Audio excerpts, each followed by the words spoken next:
Hey, and welcome again to Morning Manna. Our focus this week is on verse 5 of our beloved Psalm 23. It says, "You prepare a table before me in the presence of my enemies. You anoint my head with oil, my cup overflows." Yesterday, we began talking about the table the Lord has prepared for us, about it being one of rest and of restoration. The psalmist says, "You anoint my head with oil." He's hearkening back to the practice of a benevolent host honoring their guest with special oils mixed with herbs to rub into the head to soothe and refresh weary guests.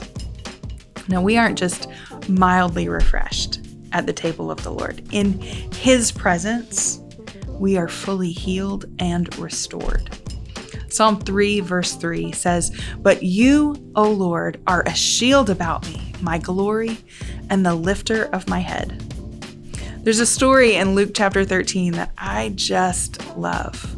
Verses 10 through 13 tell the story of a woman that Jesus encounters in a synagogue. Verse 11 says, "And behold, there was a woman who had a disabling spirit for 18 years. She was bent over and could not fully straighten herself. When Jesus saw her, he called out to her and said, 'Woman, you are freed from your disability.' And he laid his hands on her, and immediately she was made straight and she glorified God." Think about this. After 18 years of being crippled and bent over, of not looking people in the eye, or when she tried to, it being a strain, of everything she did physically being something she had to physically kind of maneuver around. 18 years of being overlooked and probably whispered about.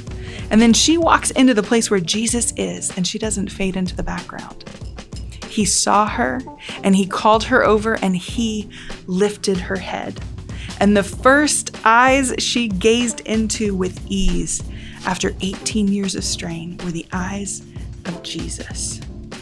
Maybe you aren't physically bent over, but you would say that the weight of your past, the weight of shame, the shame of what you've endured has caused you to be spiritually bent over. And you realize that you've been invited to the table of the Lord, but shame has kept you from sitting in His presence. I want you to remember that in Him there is no condemnation.